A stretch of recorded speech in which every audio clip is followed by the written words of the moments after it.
આજે આપણે બનાવીશું ટીંડુરા બટાકાનું શાક. ટીંડુરા મેં કાપીને રાખ્યા છે અને અંદર રાઈ નાખીશું.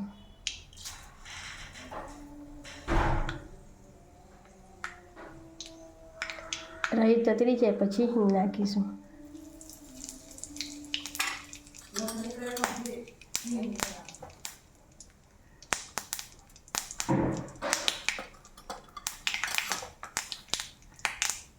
પછી આપણે હળદર નાખીશું.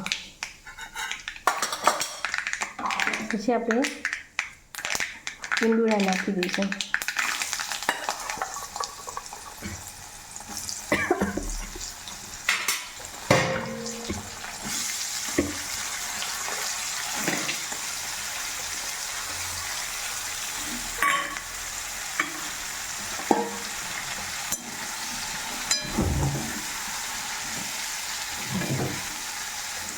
પછી આપણે મિક્સ કરીશું.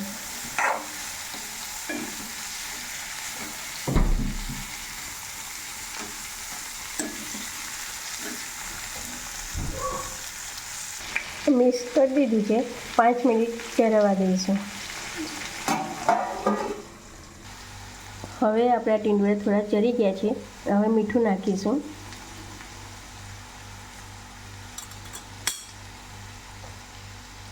મરચું નાખીશું.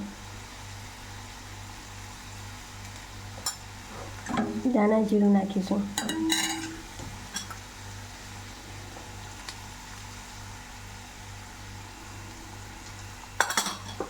હવે મિક્સ કરી દઈશું.